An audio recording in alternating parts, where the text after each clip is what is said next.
ایک پارٹی تو بنتی ہے، انہوں نے اعلان کیا۔ انہوں نے لیلا کو پڑوسیوں کو دعوت دینے بھیجا۔ انہیں بتاؤ کہ کل ہمارے گھر ایک بہت بڑا لنچ ہے۔ کچن میں میمی نے دونوں ہاتھ اپنی کمر پر رکھ کر آس پاس دیکھا اور دوستی کے انداز میں ڈانٹتے ہوئے کہا، تم نے میرے کچن کا کیا حال کر دیا ہے لیلا؟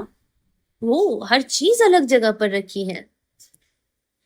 وہ برتنوں کو ادھر ادھر کرنے لگی، بالکل کسی ناٹک کی طرح، جیسے وہ ان پر دوبارہ اپنا حق جتا رہی ہوں۔ اب جبکہ وہ واپس آ گئی تھی، لیلا ان کے راستے سے دور رہی۔ یہی بہتر تھا۔ میمی اپنی خوشی کے دورے میں اتنی ہی ضدی ہو سکتی تھی جتنی اپنے غصے کے دورے میں۔ ایک عجیب سی انرجی کے ساتھ میمی کھانا بنانے میں لگ گئی۔ کڈنی بینز اور ڈرائیڈ دل کے ساتھ اوشروب، کوفتہ اور دہی اور پودینے سے بھرے ہوئے گرم گرم منٹو۔ تم اپنی آئی بروز بنا رہی ہو؟ میمی نے کہا جب وہ کچن کاؤنٹر کے پاس چاول کا ایک بڑا بورا کھول رہی تھی۔ صرف تھوڑی سی۔ میمی نے بورے سے چاول پانی کے ایک بڑے کالے برتن میں ڈالے۔ انہوں نے اپنی آستین اوپر کی اور اسے چلانے لگی۔ طارق کیسا ہے؟ اس کے والد بیمار ہے، لیلا نے کہا۔ وہ اب کتنے سال کا ہے ویسے؟ مجھے نہیں پتا، شاید 60 کے آس پاس۔ میرا مطلب طارق تھا۔ 16 سال کا۔ وہ ایک اچھا لڑکا ہے، کیا تمہیں نہیں لگتا؟ لیلا نے کندھے اچکا دیے۔ لیکن اب وہ ویسے لڑکا نہیں رہا ہے نا، 16 سال کا تقریباً ایک مرد بن چکا ہے، کیا تمہیں نہیں لگتا؟ آپ کا کیا مطلب ہے میمی؟ کچھ نہیں، میمی نے معصومیت سے مسکرا کر کہا۔ کچھ نہیں، بس یہ کہ تم کچھ نہیں، میرا نہ کہنا ہی بہتر ہے۔ میں دیکھ رہی ہوں کہ آپ کہنا چاہتی ہیں۔ لیلا نے اس گھما پھرا کر لگائے گئے الزام سے پریشان ہو کر کہا۔ میمی نے برتن کے کنارے پر اپنے ہاتھ باندھ لیے۔ لیلا نے ان کے کہنے اور ہاتھ باندھنے کے انداز میں ایک عجیب سا پہلے سے تیار کیا ہوا رویہ محسوس کیا۔ اسے ڈر تھا کہ اب ایک لمبا بھاشن آنے والا ہے۔ ایک وقت تھا جب تم چھوٹے بچی تھی اور ادھر ادھر گھومتے تھے، اس میں کوئی برائی نہیں تھی، وہ اچھا لگتا تھا، لیکن اب میں نے نوٹس کیا ہے کہ تم اب بڑی ہو رہی ہو لیلا۔ لیلا اچانک سے حیران رہ گئی۔ اور تم مجھے اپنی ان تبدیلیوں کے بارے میں بتا سکتی تھی۔ مجھے نہیں پتا تھا، مجھے مایوسی ہوئی کہ تم نے مجھے نہیں بتایا۔ اپنا پلڑا بھاری رکھتے ہوئے میمی نے بات آگے بڑھائی۔ خیر، یہ اس بارے میں نہیں ہے، یہ تمہارے اور طارق کے بارے میں ہے۔ وہ ایک لڑکا ہے، تم دیکھو، اور اسے عزت اور ریپوٹیشن کی کیا پرواہ، لیکن تم ایک لڑکی کی عزت، خاص طور پر جو تم جیسی خوبصورت ہو، ایک نازک چیز ہوتی ہے لیلا، جیسے تمہارے ہاتھوں میں ایک مینا پرندہ ہو، پکڑ ڈھیلی کرو اور وہ اڑ جاتا ہے۔ اور آپ کا دیوار فاندنا اور باغوں میں بابی کے ساتھ چپکے سے گھومنا کیا تھا؟ لیلا نے اپنے اس فوری جواب سے خوش ہو کر کہا۔ ہم کزنز تھے اور ہم نے شادی کی۔ کیا اس لڑکے نے تمہارا ہاتھ مانگا ہے؟ وہ ایک دوست ہے، ایک رفیق، ہمارے درمیان ایسا کچھ نہیں ہے، لیلا نے اپنے دفاع کرتے ہوئے کہا، جو بہت بھروسے مند نہیں لگ رہا تھا۔ وہ میرے لیے ایک بھائی جیسا ہے، اس نے آگے غلطی سے کہہ دیا، اور وہ جان گئی، اس سے پہلے کہ میمی کے چہرے پر غصے کے بادل چھا جاتے اور ان کا رنگ بدل جاتا، کہ اس نے ایک غلطی کر دی تھی۔ وہ ایسا بالکل نہیں ہے، میمی نے صاف کہا۔ تم اس ایک ٹانگ والے بڑائی کے لڑکے کی تسبیح اپنے بھائیوں سے نہیں دو گی، تمہارے بھائیوں جیسا کوئی بھی نہیں ہے۔ میں نے یہ نہیں کہا، میرا وہ مطلب نہیں تھا۔ میمی نے گہری سانس لی اور اپنے دانت بھینچے۔ خیر، انہوں نے بات شروع کی، لیکن پہلے جیسی مزاقیہ نرم دلی کے بغیر۔ جو میں کہنے کی کوشش کر رہی ہوں وہ یہ ہے کہ اگر تم نے احتیاط نہیں کی تو لوگ باتیں کریں گے۔ لیلا نے کچھ کہنے کے لیے اپنا منہ کھولا۔ ایسا نہیں تھا کہ میمی کی بات میں دم نہیں تھا۔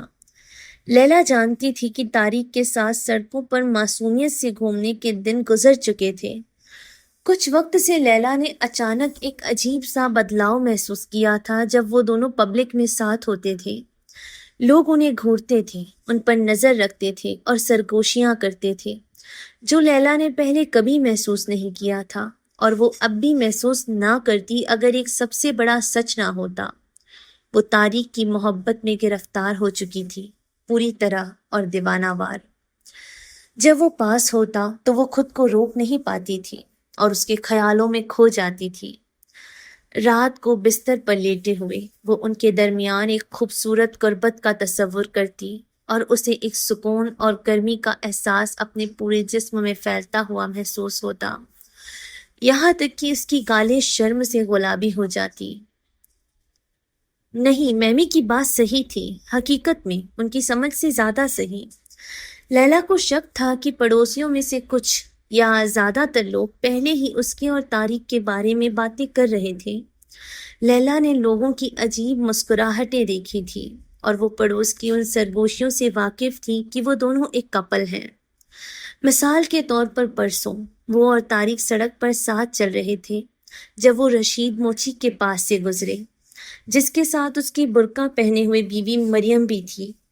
جب وہ ان کے پاس سے گزرے تو رشید نے مذاق میں کہا، تو یہ ہے لیلی اور مجنون، نظامی کی 12ویں صدی کی مشہور داستان عشق کا حوالہ دیتے ہوئے، جو بابی کے مطابق رومیو اور جولیٹ کا فارسی ورژن تھا۔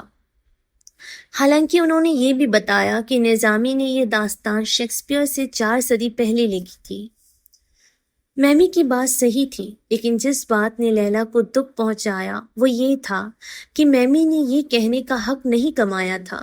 اگر بابی نے یہ بات اٹھائی ہوتی تو الگ بات ہوتی، لیکن میمی، اتنے سالوں کی بے رخی، خود کو کمرے میں بند رکھنا اور اس بات کی پرواہ نہ کرنا کہ لیلا کہاں گئی، کس سے ملی اور کیا سوچا، یہ ناانصافی تھی۔ لیلا کو لگا کہ وہ ان کچن کے برتنوں سے بہتر نہیں ہے جسے جب چاہا نظر انداز کر دیا اور جب موڈ ہوا تو اس پر اپنا حق جتا دیا۔ لیکن یہ ایک بڑا دن تھا، ان سب کے لیے ایک اہم دن تھا۔ اس بات پر اسے خراب کرنا چھوٹی بات ہوتی۔ دن کی خوشی کو دیکھتے ہوئے لیلا نے اس بات کو جانے دیا۔ میں آپ کی بات سمجھ گئی، اس نے کہا۔ اچھا ہے، میمی نے کہا، تو یہ مسئلہ حل ہو گیا۔ اب حاکم کہاں ہے؟ کہاں ہے؟ اوہ، کہاں ہے میرے وہ پیارے سے شوہر؟ یہ ایک چمکدار بنا بادلوں کا دن تھا، پارٹی کے لیے بالکل پرفیکٹ۔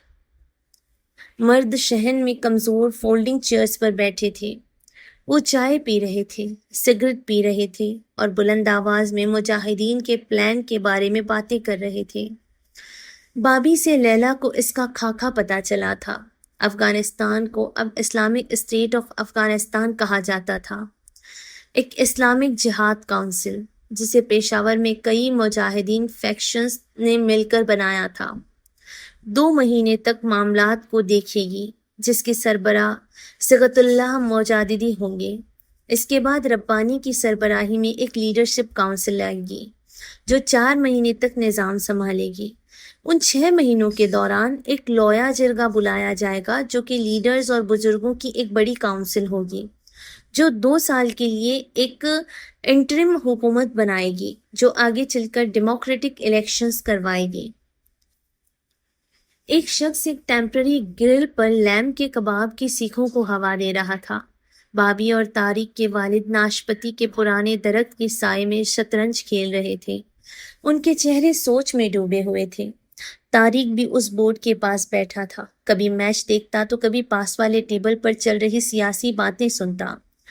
خواتین لیونگ روم، ہال وے اور کچن میں جمع تھیں، وہ باتیں کر رہی تھی جبکہ انہوں نے اپنے بچوں کو گود میں اٹھایا ہوا تھا اور گھر میں ادھر ادھر بھاگتے ہوئے بچوں سے بڑی ہوشیاری سے بچ رہی تھی۔ ایک کیسٹ پلیئر سے استاد سراہانگ کی غزل کی آواز گونج رہی تھی۔ لیلا کچن میں تھی، گیتی کے ساتھ لسی کے جگ بھر رہی تھی۔ گیتی اب پہلے جیسی شرمیلی یا سنجیدہ نہیں رہی تھی۔ کئی مہینوں سے اس کے ماتھے پر رہنے والی ہمیشہ کی شکن صاف ہو چکی تھی۔ وہ آج کل کھل کر ہنستی تھی، اکثر ہنستی تھی، اور لیلا کو جھٹکا لگا۔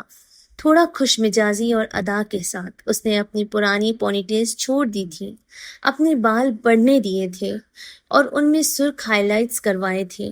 لیلا کو آخر کار پتہ چلا کہ اس بدلاؤ کی وجہ ایک 18 سال کا لڑکا تھا جس کی نظر گیتی پر پڑی تھی۔ اس کا نام صابر تھا اور وہ گیتی کے بڑے بھائی کی سوسر ٹیم کا گول کیپر تھا۔ اوہ، اس کی اسمائل بہت ہینڈسم ہے اور اس کے بال بہت گھنے اور کالے ہیں، گیتی نے لیلا کو بتایا تھا۔ بے شک ان کے اس رشتے کے بارے میں کوئی نہیں جانتا تھا۔ گیتی اس سے چپکے سے 2 بار چائے پر ملی تھی، ہر بار 15 منٹ کے لیے، شہر کے دوسرے کونے میں تیمانی کی ایک چھوٹی ٹی ہاؤس میں۔ وہ میں ہاتھ مانگنے والا ہے لیلا، شاید اس گرمیوں میں ہی، کیا تم یقین کر سکتی ہو؟ میں خدا کی قسم اس کے بارے میں سوچنا بند نہیں کر سکتی۔ اور اسکول کا کیا؟ لیلا نے پوچھا تھا۔ گیتی نے اپنے سر تیرچا کیا اور اسے ایک ہم دونوں بہتر جانتے ہیں والی نظر سے دیکھا۔ By the time we are 20، حسینہ کہا کرتی تھی کہ جب تک ہم 20 سال کے ہوں گے، گیتی اور میں، ہمارے 4-5 بچے ہوں گے، لیکن تم لیلا، تم ہم دونوں کو فخر محسوس کرواؤ گی، تم کچھ بڑا بنو گی۔ میں جانتی ہوں ایک دن میں اخبار اٹھاؤں گی اور پہلے صفحے پر تمہاری تصویر دیکھوں گی۔ گیتی اب لیلا کے پاس تھی، کھیرے کاٹ رہی تھی اور اس کے چہرے پر ایک خیالی دور دراز کی چمک تھی۔ میمی پاس ہی تھی اپنے چمکدار سمر ڈریس میں، واجمہ دائی اور طارق کی والدہ کے ساتھ ابلے ہوئے انڈے چھیل رہی تھی۔ میں کمانڈر مسعود کو احمد اور نور کی ایک تصویر پیش کرنے والی ہوں، میمی واجمہ سے کہہ رہی تھی، جبکہ واجمہ سر ہلا رہی تھی اور دلچسپی اور مخلص دکھنے کی کوشش کر رہی تھی۔ انہوں نے خود دفن کی دیکھ بھال کی تھی، انہوں نے ان کی قبر پر دعا پڑھی تھی، یہ ان کی اس شرافت کے لیے شکریہ کا ایک تحفہ ہوگا۔ میمی نے ایک اور ابلا انڈا توڑا۔ میں نے سنا ہے وہ ایک سلجھے ہوئے اور باعزت مرد ہے، مجھے لگتا ہے وہ اس کی قدر کریں گے۔ ان کے آس پاس خواتین کچن میں اندر باہر آ جا رہی تھی، قورمہ کے باؤلز، مستاوا کی پلیٹس اور روٹیاں لے کر جا رہی تھی، اور لیونگ روم کے فرش پر بچھے سوفرا پر سب سجا رہی تھی۔ ہر تھوڑی دیر میں طارق آہستہ سے اندر آتا، وہ تھوڑا یا چکھتا، تھوڑا وہ کھاتا۔ مردوں کا آنا منع ہے، گیتی نے کہا۔ باہر باہر باہر، واجمہ چیخ پڑی۔ طارق خواتین کے اس مزاحیہ انداز میں بھگانے پر مسکرا دیا۔ اسے یہاں ویلکم نہ ہونے میں مزہ آ رہا تھا، اور وہ خواتین کے اس ماحول میں اپنی ہلکی مزاحیہ مردانہ انداز سے رنگ گھول رہا تھا۔ لیلا نے پوری کوشش کی کہ وہ اسے نہ دیکھے تاکہ ان عورتوں کو باتیں بنانے کا اور موقع نہ ملے، اس لیے اس نے اپنی نظریں نیچے رکھی اور اس سے کچھ نہیں کہا، لیکن اسے اپنا ایک خواب یاد آیا جو اس نے کچھ راتوں پہلے دیکھا تھا، جس میں اس کا اور طارق کا چہرہ ایک آئینے میں ساتھ تھا، ایک نرم سبز پردے کے نیچے، اور چاول کے دانے اس کے بالوں سے گر کر شیشے سے ٹکرا کر ایک آواز کر رہے تھے۔ طارق نے آلو کے ساتھ پکے ہوئے ویل کا ایک ٹکڑا چکھنے کے لیے ہاتھ بڑھایا۔ ہو بچہ، گیتی نے اس کے ہاتھ کے پیچھے تھپڑ مارا۔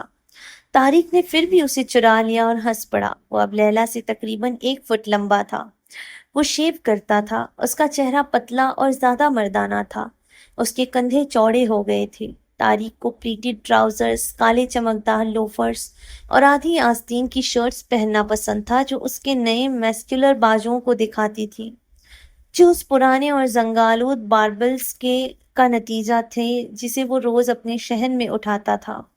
اس کے چہرے پر آج کل ایک مزاحیہ اور شرارتی انداز رہتا تھا، بات کرتے ہوئے سر کو تھوڑا ترچھا کرنا اور ہنستے ہوئے ایک آئی برو اٹھانا اس کی عادت بن گئی تھی۔ اس نے اپنے بال بڑھا لیے تھے اور ان لمبے بالوں کو بار بار جھٹکنے کی عادت پڑ گئی تھی۔ وہ آدھی ادھوری شرارتی مسکراہٹ بھی ایک نئی چیز تھی۔ آخری بار جب طارق کو کچن سے بھگایا گیا تو اس کی والدہ نے لیلا کو اسے چپکے سے دیکھتے ہوئے پکڑ لیا۔ لیلا کا دل دھڑک اٹھا اور اس کی آنکھیں شرم سے جھک گئیں۔ اس نے جلدی سے خود کو نمکین اور پانی ملے دہی کے جگ میں کٹے ہوئے کھیرے ڈالنے میں بزی کر لیا، لیکن وہ محسوس کر سکتی تھی کہ طارق کی ماں اسے دیکھ رہی ہیں، ان کی وہ سب سمجھنے والی پسندیدہ آدھی مسکراہٹ کے ساتھ۔ مردوں نے اپنی پلیٹس اور گلاسز بھرے اور اپنا کھانا لے کر صحن میں چلے گئے۔ جب انہوں نے اپنا حصہ لے لیا تو خواتین اور بچے فرش پر سوفرا کے گرد بیٹھ گئے اور کھانا کھایا۔ جب سوفرا صاف ہو گیا اور پلیٹس کچن میں جمع ہو گئی اور چائے بنانے کا ہنگامہ شروع ہوا کہ کون سبز پیے گا اور کون کالی، تب طارق نے سر سے اشارہ کیا اور دروازے سے باہر نکل گیا۔ لیلا نے 5 منٹ انتظار کیا اور پھر اس کے پیچھے گئی۔ She found him 3 houses down the street, leaning against the wall at the entrance of a narrow-mouthed alley between 2 adjacent houses. He was humming an old Pashto song by Ustad Awal Mir. یہ ہماری خوبصورت زمیں ہے، یہ ہماری پیاری زمیں ہے، اور وہ سگریٹ پی رہا تھا۔ ایک اور نئی عادت جو اس نے ان لڑکوں سے سیکھی تھی جن کے ساتھ لیلا آج کل اسے گھومتے دیکھتی تھی۔ لیلا انہیں برداشت نہیں کر سکتی تھی، طارق کے ان نئے دوستوں کو۔ وہ سب ایک ہی طرح کے کپڑے پہنتے تھے، پلیٹڈ ٹراؤزرز اور ٹائٹ شرٹس جو ان کے بازوؤں اور سینے کو ابھارتی تھی۔ وہ سب بہت زیادہ کلون لگاتے تھے اور وہ سب سگریٹ پیتے تھے۔ وہ پڑوس میں گروپس میں گھومتے، مذاق کرتے، زور سے ہنستے اور کبھی کبھی لڑکیوں پر آوازیں بھی کستے تھے۔ ان کے چہروں پر ایک جیسی بے وقوفانہ اور خود پسند مسکراہٹ ہوتی تھی۔ طارق کا ایک دوست سلویسٹر اسٹیلون سے تھوڑی سی شباہت کی وجہ سے اس بات پر ضد کرتا تھا کہ اسے ریمبو کہا جائے۔ اگر تمہاری ماں کو تمہاری اسموکنگ کے بارے میں پتا چلا تو وہ تمہیں مار ڈالیں گی، لیلا نے گلی میں آنے سے پہلے ادھر ادھر دیکھتے ہوئے کہا۔ لیکن انہیں نہیں پتا، اس نے کہا۔ وہ ایک طرف ہٹ گیا تاکہ جگہ بن سکے۔ یہ بدل بھی سکتا ہے۔ کون بتانے والا ہے؟ تم؟ لیلا نے اپنا پیر تھپ تھپایا۔ اپنے راز ہوا کو بتاؤ، لیکن پیڑوں کو بتانے کے لیے ہوا پر الزام مت لگاؤ۔ طارق مسکرا دیا، اس کی ایک آئیبرو اٹھی ہوئی تھی۔ یہ کس نے کہا؟ خلیل جبران۔ تم خود کو بہت دکھاتی ہو۔ مجھے ایک سگریٹ دو؟ اس نے انکار میں سر ہلایا اور اپنا ہاتھ باندھ لیا۔ یہ اس کے نئے اندازوں میں سے ایک تھا، دیوار سے پیٹھ ٹکی ہوئی، ہاتھ بندھے ہوئے، ہونٹوں کے کونے سے سگریٹ لٹکتی ہوئی اور اس کی صحیح والی ٹانگ آرام سے مڑی ہوئی۔ کیوں نہیں؟ تمہارے لیے خراب ہے، اس نے کہا۔ اور کیا یہ تمہارے لیے خراب نہیں ہے؟ میں یہ لڑکیوں کے لیے کرتا ہوں۔ کون سی لڑکیاں؟ وہ مسکرا دیا۔ وہ سوچتی ہیں یہ سیکسی لگتا ہے۔ ایسا نہیں ہے۔ نہیں؟ میں تمہیں یقین دلاتی ہوں، سیکسی نہیں لگتا۔ تم کھلا لگتے ہو، بالکل بے وقوف جیسے۔ اسے دکھ ہوا، اس نے کہا۔ ویسے کون سی لڑکیاں؟ تم جل رہی ہو؟ میں بس ایسے ہی جاننا چاہتی ہوں۔ تم دونوں نہیں ہو سکتی۔ اس نے ایک اور کش لگایا اور دھوئیں کے بیچ سے دیکھا۔ میں شرط لگا سکتا ہوں کہ وہ ابھی ہمارے بارے میں باتیں کر رہے ہوں گے۔ لیلا کے دماغ میں میمی کی آواز گونجی، جیسے تمہارے ہاتھوں میں ایک مینا پرندہ ہو، پکڑ ڈھیلی کرو اور وہ اڑ جاتا ہے۔ شرمندگی نے اسے گھیر لیا۔ پھر لیلا نے میمی کی آواز کو دماغ سے نکال دیا۔ اس کے بجائے اس نے طارق کے ہمارے کہنے کے انداز کا مزہ لیا۔ اس کے منہ سے یہ سننا کتنا رومانچک اور اپنا پن جیسا لگ رہا تھا، اور اسے اس طرح کہتے ہوئے سن کر کتنا سکون ملا قدرتی طور پر ہمارے. اس نے ان کے تعلق کو قبول کیا، اسے مضبوط کیا. اور وہ کیا کہہ رہے ہیں کہ ہم گناہ کی ندی میں کشتی چلا رہے ہیں. اس نے کہا برائی کے کیک کا ایک ٹکڑا کھا رہے ہیں، گمراہی کے رکشہ پر سوار ہیں. لیلا نے بات بڑھائی. خطا کا قورمہ بنا رہے ہیں. وہ دونوں ہنسے. پھر طارق نے دھیان دیا کہ اس کے بال لمبے ہو رہے ہیں. یہ اچھے ہیں، اس نے کہا. لیلا نے امید کی کہ اس کا چہرہ سرخ نہیں ہو رہا ہوگا. تم نے ٹاپک بدل دیا. کس چیز سے؟ ان بے وقوف لڑکیوں سے جو تمہیں سیکسی سمجھتی ہیں. تم جانتی ہو. کیا جانتی ہوں؟ کہ میری آنکھیں صرف تمہیں دیکھتی ہے.